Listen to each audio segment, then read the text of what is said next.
ግንኙነቶች ፈጥሮ አገራችንን ለማተራመስ አልፎም የአፍሪካ ቀንድ ለማተራመስ በሚያስችል ሁኔታ ወደ ሽብር ተኝነት እየተሸጋገረ የዓለም አቀፍ ማህበረሰብ ዝምታ ሊሰበር ይገባዋል። እየጠራን ያለነውን ሰልፍ የትግራይ ህዝብ ሰላም ይገባዋል፣ ጦርነት ይበቃዋል የሚል ነው።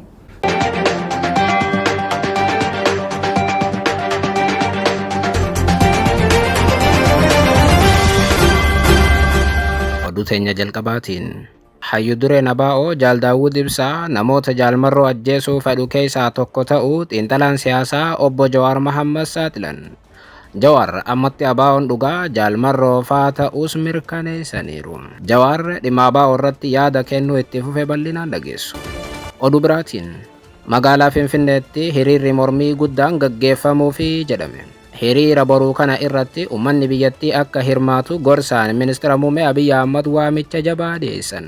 Hiriira mormii bal'inaan dhageessu. Oduu itti aanuun goolii eegaan Keeniyaa waggaa tokkoof kilaba Itoophiyaa keessa taphachaa ture gara Keeniyaatti deebi'uu beeksise.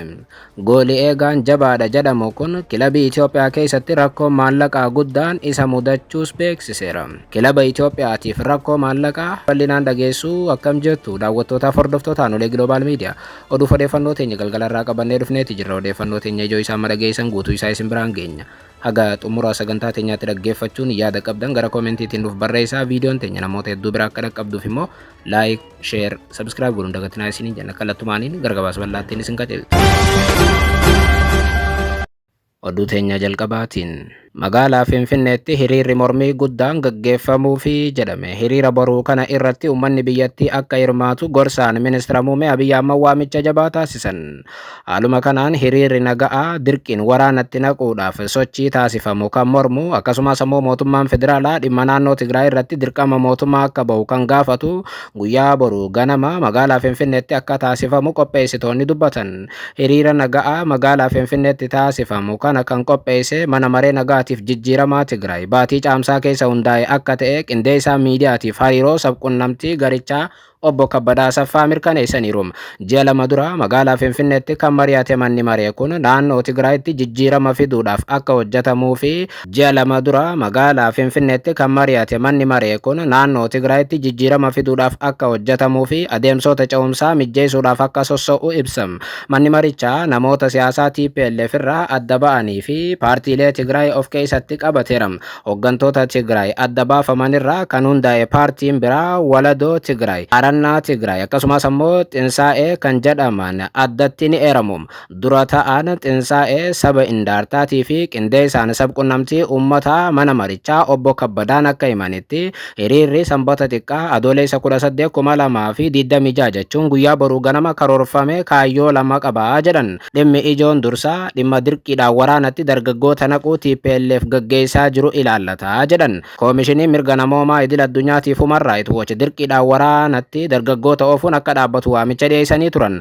Kabbadaan humni Tigraay keessa jiru yookaan TPLF Shaabiyaa fi humnoota kaan waliin qindaa'uudhaan guyyuu dhalattoota Tigraay guuraa, ukkaamsaa, godaansaaf saaxilaa jira jechuun himatan. Dabalataanis uummata Tigraay cunqursuudhaaf labsiin bahe jira jedhan. Qindeessaan sabquunnamtii uummataa akka eeranitti jiruuf nageenya uummata Tigraay mirkaneessuudhaaf labsiin bahe TPLF kan bakkatti deebisee fi mana maree waraanaan dura tureen kan raggaasifamedha.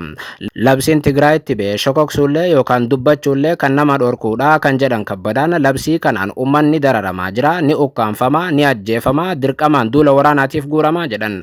Koomishinii mirga namoomaatiif Human Rights Watch ibsa amma dura baasanii turaniin labsii kana balaaleffatanii turan. Mootummaan naannichaa garuu seera kanarratti duulli maqaa xureessuu banameera jechuun waakkateera. Mootummaa TPLF hoogganu jalatti pirezidaantii itti aanaa kan ta'an Amaanu'eel Asaffaa uummata balaa jala jiruudha jiraachuu fi dhabamuu jidduu taanee qabsoo goonu ta'uu baramuu qabaa jedhan. Hiriira sanbata xiqqaa irratti dhimmoota kanneen balaaleffachuu fi hawaasa addunyaa hubachiisuudhaaf karoorfamuu qindeessaan mana maree nagaatiif jijjiiramaa Tigraay kaleessa ibsaniiru. Dhimma kana callisaan kan ilaalaa jiru mootummaa federaalaatiif waamicha gochuuf ta'us dubbatan. ጥሪያችን ለመንግስትም ጭምር ነው። መንግስት ከዚህ ሽፍታ ቡድን ከዚህ ጎጥ ቡድን የማዳን መንግስታዊ ግዴታ አለበት። መንግስት መንግስታዊ ግዴታውን እንዲወጣም ጭምር ጥሪያችንን ለማስተላለፍ ዝምታው ይብቃ። ምክንያቱም ቡድኑ የኢትዮጵያ ህገ መንግስትን ጥሶ ሉዓላዊነትን ጥሶ ከሌሎች የውጭ ኃይሎች ጋር ከኤርትራ፣ ከሱዳን፣ ከዛም አልፎ ከግብጽ ጋር የተለያዩ ጽምዶ በሚል የተለያዩ ግንኙነቶች ፈጥሮ አገራችንን ለማተራመስ አልፎም የአፍሪካ ቀንድ ለማተረማመስ በሚያስችል ሁኔታ ወደ ሽብር ተኝነት እየተሸጋገረ የዓለም አቀፍ ማህበረሰብ ዝምታ ሊሰበር ይገባዋል። እየጠራን ያለነውን ሰልፍ የትግራይ ህዝብ ሰላም ይገባዋል፣ ጦርነት ይበቃዋል የሚል ነው። ከና አርጋ ጨልሱ ሞቱማ ስሪ አካ እንታኔ ጋፈተሙማ ኢሳ ሞቱማን ፌደራል አካ በው ዋሚቻ ጎቹዳፍ ሂሪራ ገልማ ጎዳቴዳ ጀደን እንዴሳን ኩን ሂሪራ ከነረቲ ሞቱማ ራማልቱ ኤገማ ከን ጀዱ ኢረቲስ ዴቢ kennan mootummaan yoo danda'ame humni kun karaa nagaatiin hidhannoo hiikkatee qabsoo siyaasaa karaa nagaa akka taasisu gochuun irraa eegama jedha qondaalli olaanaan amma hiriira kana qopheessan. Yoo kun hin taane garuu wanta barbaachisu hunduma gochuun ummata kana humna kana jala bilisa baasee nageenya isaa eeguudhaaf dirqama heera mootummaa qabaa jechuun mootummaan federaalaa tarkaanfii TPLF irratti akka fudhatuuf qophaa'uu qabaa jedhan.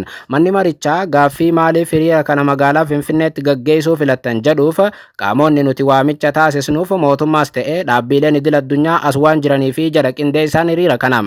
Finfinneen teessoo mootummaa Itoophiyaa waamichi taasifamuuf ta'uu isheetii fi Tigraayitti aansee lakkoofsaan dhalattoonni Tigraay baay'ee magaalaa kanatti waan argamanii fi jedha qindeessichi.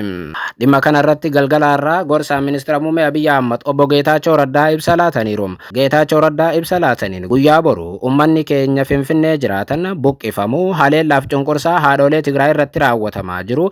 Addatti ammoo lammiilee Tigraay kumaatamaan lakkaa'aman du'aa fi buqqa'iinsa mudatan gidiraa duubatti hafummaa Tigraay itti fufee jiru mormuudhaaf hundi hiriira akka baatan waamicha isiniif dhiyeessinaa jechuun hawaasni magaalaa Finfinnee hiriira akka ba'u waamicha godhaniiru. Hiriirri kun ummanni keenya nagaan akka isaaf malu sagalee keenya yeroo itti dhageessifnu waan ta'eef ummanni guutuun bahee nu deeggaruu qabaa jedhan Geetaachoo Raddaa. Kan lubbuun jiraachuu fi nagaa ummata Tigraayiif dhimmamu hundi sagalee isaa guyyaa boruu daandiitti bahee akka dhageessisu Geetaachoo Raddaa yookaan immoo gorsaan Abiy Ahmad waamicha godhaniiru.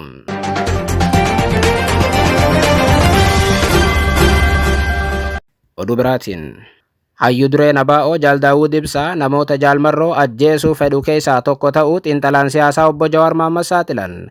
Jawaar ammatti ABO'n dhugaa jaalmarroo ta'uus mirkaneessaniiru. Haaluma kanaan namni siyaasaa obbo Jawaar Mohammad dhimma ABO irratti qeeqaawwan eegala jabeessee yoo itti fufu badiilee ABO'ti jedhus tokko tokkoon saaxiluu irratti argama. Kaleessa galgala haala yeroo irratti Kuush Miidiyaa Niitoork faanaaf gaaffii taasiseen obbo Jawaar Mohammad dhimmoota jajjaboo irratti yaada laateera. Marii biyyaalessaa jedha amma gaggeeffamaa jiruuf dhimma qabsoo Oromoo dabrees ammoo badiilee ABO wal qabatee ibsa kenneen Jawaar Mohammad marii biyyaalessaa wanti jedhamu amma kan gaggeeffamaa jiru kun diraamaa mootummaan qopheesse ta'uu mirkaneessan. ABO fi qabsoo Oromoo irratti immoo yaada kennaniin akkuma amma dura ABO'n gullallee tasuma ABO dhugaa bakka bu'uu akka hin dandeenye siman. Qabsoon Oromoo gara tokkotti citu akka qabu kan himu Jawaar Mohammad gareen ABO Jaal Daawud Ibsaa faa yookaan ammoo biltsiginnaa dhugaa ta'uu dabrees qabsaawaa dhugaa ta'anii gargar fo'amuu qabu jedhan. Namni baay'een kan qabsoo dhiisee baqateef ABO'n miidhaa guddoo irraan gahee irraa ta'uu kan ibsan Jawaar Mohammad namoonni hedduun miidhama hedduu ABO keessatti waan keessummeessaniif qabsicha haaluu yaalaniiru jedhan. Addatti ammoo qabsaawota Oromooti warri ofiin jedhan Eertiraa kanneen turan garee maafiyaa ajjeeftoota hamoo akka ta'anitti ibsa Jawaar.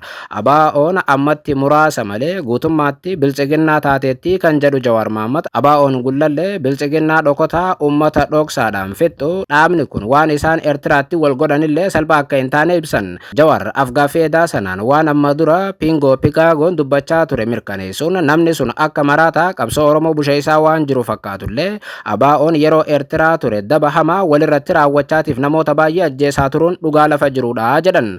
Jawaar har'a ABO'n dhugaa hin jiru yoo jedhan sababa himanii ABO dhugaa yoo na gaafattan ammatti isaanan ajjeefaman kan akka Battee Urgeessaatii fi Moo'iboon Baqqalaa qofaa jedhan. Sanaan ala ijoollee amma bosona jirtu jechuun jaalmarroo fi hiriyoota isaa malee ABO'n kaan warra alaabaa fayyadamee nama ajjeesu ta'uu ibsan. Garlameen ayyamamuun qabu. Anil Baabawooti.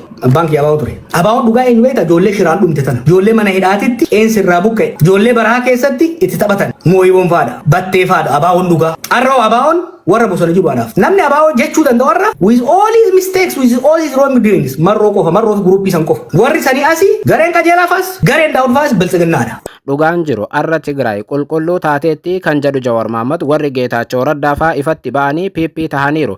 Gareen Dabratsiyoon faan ammoo Tigraay dhuunfatanii guutummaatti qabsaa'ota ta'anii itti fufaniiru. Kanaanis gargar fo'amanii Tigraay bulchuuf kaan ammoo biltsiginnaa jalatti galaniiru jedhan. Nutis amma gargar bahuun kan barbaachisuuf Jaal Daawud Ibsaafaa yoo ifatti PP qabatanidha kan jedhan Jawaar Mohaammed. Sana booda Oromiyaatti yoo yakki raawwatamellee qaamni nuti gaafannu tokko ni jira jedhan. Isaan sunis tokko Jaal Marroo fa'aadha, kaan ammoo qaama mootummaa Biraanuu Juulaa fa'aadha jedhan. Yookaan ammoo qabsaa'onni Oromoo gar tokkotti cituu baannaan ABO fi WBO, kaan ammoo mootummaan qaamuma Oromiyaatti nama ajjeesullee beekuun qormaata guddaadha jedhan. Kanaaf ammatti qabsaa'otaaf ajjeeftoota dabaafachuun dirqamaa jedhan. Marroon faan clearly bosona jiru, bosonaan qabsaa'uu barbaanna jedhan.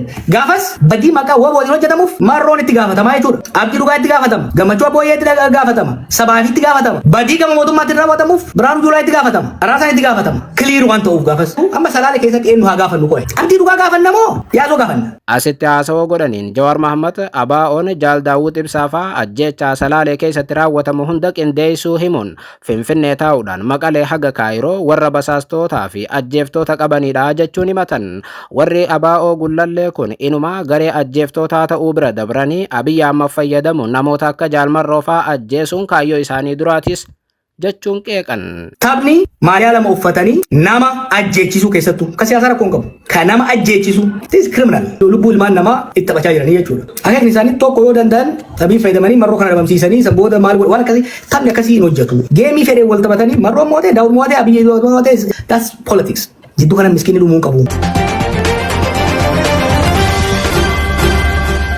Oduu teenya xumuraatiin goolii eegaan Keeniyaa waggaa tokkoof kilaba Itoophiyaa keessa taphachaa ture gara Keeniyaatti deebi'uu beeksise. Goolii eegaan jabaadha jedhamu kun kilabii Itoophiyaa keessatti rakkoo maallaqaa guddaan isa mudachuus beeksiseera.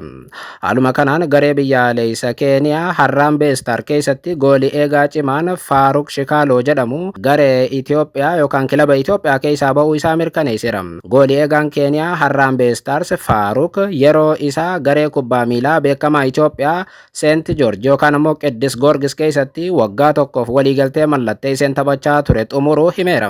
Faaruk Shikaaloo ergaa fuula Facebook isaa irratti maxxanseen hooggantoota garee, leenjiftoota, taphattoota waliin taphataniif deeggartoota Qiddus Goorgis hundaas galateeffateera.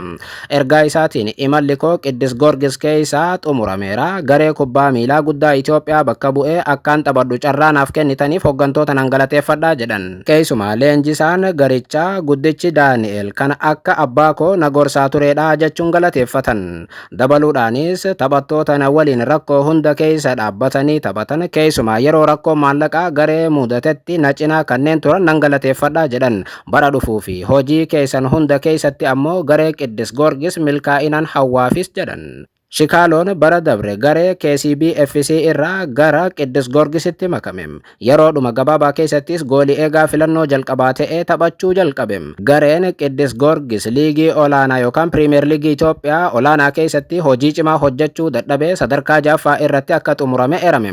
Shikaaloon garuu garicha keessatti raawwii cimaa agarsiisuudhaan yookaan ammoo ga'umsa cimaa agarsiisuun taphattoota garee keessaa isa caalu ta'eera. Lammiin Keeniyaa kun amma garee kubbaa miilaa Itoophiyaa Qiddus Goorgis gadhiisuudhaan gara kubbaa miilaa Keeniyaatti deebi'uufi jedhame. Odeeffannoon jiru akka agarsiisutti gareen haaraa liigii olaanaa Keeniyaa keessaa tokko kan ta'e Naayiroobii Yuunaayitid jedhu waliin marii waliigaltee irra ga'uudhaaf sadarkaa dhumaarra gaheera yookaan ammoo ammatti Naayiroobii Yuunaayitiditti dabalamuu danda'a jedhame. Yoo waliigalteen kun milkaa'e Shikaaloon muuxannoo isaa gareewwan akka Poostaa Reenjers, Baandarii, KCB FC, Yaanga SC kan Taanzaaniyaatii fi garee biyyaalessaa Harambee Star irraa argate gara Naayiroobii Yuunaayitiditti geessuun garee sanaaf humna guddaa ni ta'a jedhamee eegama. Lammiin Keeniyaa waggaa tokkoof Itoophiyaa ture kun garuu wanti dhugaa tokko inni ragaa ba'e kilabii Itoophiyaa Qiddus Goorgis keessa rakkoo maallaqaa jiraachuu isaati. Qiddus Goorgis kilabiiwwan Itoophiyaa keessatti maqaa guddaa qaban keessaa tokko yoo ta'u amma garuu yeroodhaa gara yerootti akka dadhabaa dhufe himama.